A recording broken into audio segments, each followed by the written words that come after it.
원장님, 날씨가 건조해지니까 피부가 정말 난리예요. 좋다는 비싼 화장품들을 아무리 듬뿍 발라도 이 속당김이 잘 안 잡히는데 이거 어떻게 해야 되나요? 제가 정말 공감이 되는데요. 사실 저도 정말 심한 악건성 피부거든요. 피부 건조 때문에 안 해본 게 없을 정도예요. 그런데 확실히 건조감은 매일 하는 홈케어가 중요하더라고요. 그래요? 저는 홈케어 아무리 해도 그렇게 막 효과를 못 보는 것 같아요. 원장님이 되게 좋은 화장품을 쓰시는 거 아닌가요? 제가 뭐 그렇게 특별한 비싼 화장품을 쓰는 건 아니고요. 그냥 무난한 크림 쓰고 있고 보통 그냥 크림 한 가지만 바를 때가 많습니다. 이거는 여러분들도 다 아시는 흔한 크림이고 저도 예전에 학생일 때 잘 모를 때는 이것저것 다 써봤는데 중요한 거는 비싸고 유명한 게 아니고 그 성분이 뭔지가 중요하고 어떻게 바르느냐가 중요하더라고요. 그래서 같은 크림을 써도 효과는 완전히 달라질 수 있어요. 만약 피부가 너무 건조하다면 지금까지 잘못된 크림을 쓰고 계신 게 아니라 잘못된 방법으로 바르고 계셨을 확률이 더 높은 거죠. 그래서 오늘은 여러분이 그동안 잘못 알고 있던 보습 상식을 바로잡고 어떤 보습제를 어떻게 발라야 하는지 피부과 시술 없이도 속부터 촉촉한 피부를 만드는 비법을 쉽고 빠르게 알려드릴게요. 자, 보습을 제대로 하고 싶다면 우리 피부가 어떻게 생겼는지부터 알아야 하는데요. 우리 피부 가장 바깥쪽에는 피부 장벽이라는 게 있어요. 피부 장벽은 피부 속 수분이 밖으로 나가는 걸 막아주고 또 외부에서 균이나 오염물질이 들어오는 것도 막아주는 역할을 해요. 그래서 피부가 심하게 건조하거나 조금만 자극을 받아도 쉽게 붉어지고 뒤집어진다는 건 이 피부 표면에 피부 장벽이 무너졌다는 신호예요. 그럼 피부 장벽은 왜 무너질까요? 바로 피부 장벽을 이루는 세라마이드, 콜레스테롤, 지방산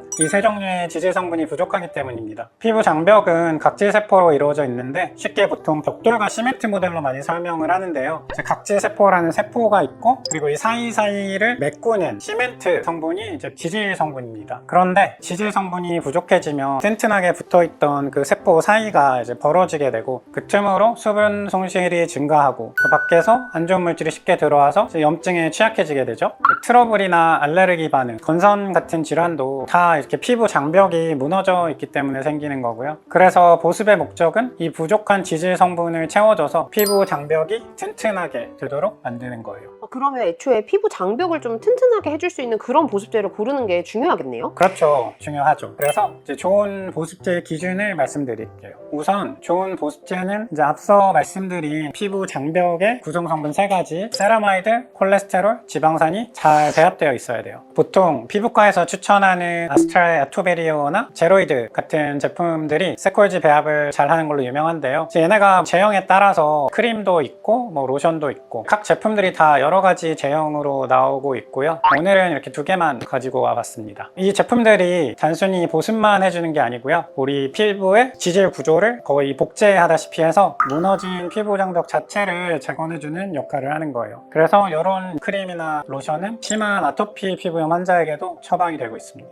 근데 두 제품 모두 다 피부과에서 처방도 하고 올리브영에서도 팔던데 그러면 사실 피부과에서 처방받는 게 더 좋은 성분이에요? 시중 제품이랑 피부과 처방 제품이 성분이 유사하기는 해요. 실제로 제로이드의 경우 공식 홈페이지에서도 주요 성분 및 기능을 거의 동등한 수준으로 유지했다고 설명하고 있어요. 다만 피부과 제품에 보습과 진정 성분이 더 많이 들어가 있다고 보시면 되고요. 에스트라 요 아토베리어 크림의 시중 제품의 이름은 아토베리어 365 크림이고 피부과 제품은 아토베리어 크림 MD인데요. 피부과 MD 제품이 글리세린 관련 성분이나 자연 성분 추출물이 시중 제품보다 더 많이 함유되어 있어서 조금 더 보습력과 진정 효과가 좋다고 볼 수 있어요. 제로이드 역시 약간의 차이가 있는데 피부과 제품에 병풀 추출물이나 판테놀 같은 성분이 조금 더 들어있어서 좀 더 보습과 장벽 강화, 재생에 도움이 되는 성분이 조금 더 있다고 보시면 될 것 같아요. 그래서 만약 심한 건성 피부거나 아토피 피부라면 그래도 MD 제품, 피부과에서 처방받는 제품이 보습력과 항염, 진정 효과가 좀 더 좋으니까 이거를 쓰시는 게 조금은 낫지 않나 싶습니다. 또 MD 제품은 병원에서 처방받아서 구매하실 수 있잖아요. 그래서 이게 실비보험 청구가 가능한 경우들이 있고요. 그런 경우에는 시중에서 사는 것보다 조금 더 저렴하게 살 수 있는 것 같아요. 에스트라, 제로이드 둘 다 올리브영에서 세일할 때는 한 2, 3만 원대에 살 수 있다고 알고 있습니다. 저도 그럼 한번 써봐야겠네요. 그럼 원장님이 추천해주신 이 제품들을 조금 더 잘 바르는 어떤 팁 같은 게 있을까요? 물론 있죠. 만약 이 크림을 바르고도 피부가 계속 건조하시면 그건 제품 탓이 아니고 바르는 방법이 잘못됐을 확률이 굉장히 높아요. 그래서 지금부터 비싼 돈 주고 산 크림 200% 효과 보는 방법을 말씀드릴게요. 1단계는 골든타임 지키기입니다. 보습제를 바를 때 가장 중요한 건 사실 기술이 아니라 타이밍, 바로 세안 후 1분 이내라는 골든타임을 지키는 거죠. 세안 과정에서 이미 한 차례 수분 수분을 빼앗긴 상태에서 시간이 흐르면 피부 속 수분이 더 빠르게 증발하거든요. 또 이렇게 건조한 피부는 뒤늦게 크림을 발라도 흡수율이 떨어져요. 살짝 젖은 스펀지가 마른 스펀지보다 물을 더 잘 흡수하는 것처럼 피부도 세안 직후에 촉촉한 상태일 때 과도한 수분 증발 없이 보습 성분을 가장 깊숙이 빨아들일 수 있는 최적의 타이밍입니다. 보통 이제 씻고 나서 옷 다 입고 나중에 이제 화장품을 바르는 경우가 많았는데 보습에는 그렇게 좋은 게 아니었네요. 그쵸. 그래서 세안을 한 후에는 즉각적으로 바로 보습부터 신경 써주시는 게 좋고요. 타이밍을 맞췄다면 다음 2단계는 두드리지 말고 여러 겹 바르기입니다. 피부가 건조한 분들이 정말 많이 하는 실수인데 한 번에 500원 동전만큼 떠서 얼굴에 듬뿍 올리시는 거예요. 그리고 흡수가 빨리 안 되니까 얼굴을 계속 문지르시는데 이러면 사실상 얼굴이 흡수하는 게 아니라 손바닥이 흡수하는 거거든요. 그래서 보습제는 무조건 얇게 여러 번 바르시는 게 좋습니다. 한 번에 이렇게 듬뿍 올려놓는 것보다도 얇게 나눠서 바르면 굳이 두드리지 않아도 훨씬 흡수가 빠르거든요. 500원 동전 크기만큼의 양을 한 번이 아니라 4번, 5번에 걸쳐서 레이어링 하는 거죠. 첫 번째 층을 바르고 흡수될 때까지 기다렸다가 다시 두 번째 층을 바르고 기다리는 식으로 계속 여러 겹을 쌓아 올리는 거죠. 이렇게 하면 같은 양을 발라도 피부가 흡수하는 양은 훨씬 많아져서 촉촉함을 더 오래 느끼실 수 있을 거예요. 저도 사실은 여러 번 레이어링을 하는 편인데요. 기본적으로 3-4번은 하는 것 같아요. 우선은 세안 직후에 첫 번째 바르고 그 다음에 머리 말리고 나면 또 바르고 그리고 옷 입고 준비하고 나서 또 바르고 밥 먹고 나가기 전에 한번 바르고 이렇게 하면은 4번 되는 것 같네요. 이렇게 바를 때 얼굴 전체를 똑같이 바르지는 않고요. T존이나 코같이 유분이 많은 부위는 좀 덜 바르고 저는 특히 그런데 이런 볼이나 턱같이 건조한 부분 위주로 더 많이 바르고 있습니다. 근데 저처럼 약간 귀찮은 거 싫어하는 사람들은 되게 따라하기가 쉽지 않을 것 같아요. 그쵸? 그래서 그거를 시간을 재면서 앉아가지고 계속 여러 개 바르시는 것보다는 준비하시면서 중간중간 바르시면 시간이 잘 갈 것 같아요. 이렇게 골든타임에 맞춰 여러 개 레이어링까지 해주셨으면 대부분의 보습은 끝나지만 이렇게 해도 아침에 일어나면 건조해요 하는 그런 악건성인 분들이 계시죠? 그런 분들을 위한 저녁 스킨케어의 마지막 단계가 바로 3번째 단계 밀폐 코팅입니다. 거의 모든 보습제에는 수분을 채워주는 함습 기능과 수분 증발을 막아주는 밀폐 기능이 있거든요. 뭐 에스트라나 제로이드도 마찬가지고요. 근데 정말 악건성인 분들은 이 제품의 밀폐 기능만으로는 부족할 때가 있어요. 이럴 때 우리가 흔히 쓰는 바세린이나 페이스트 오일 같은 밀폐제를 위에 한 겹 더 발라주면 좋습니다.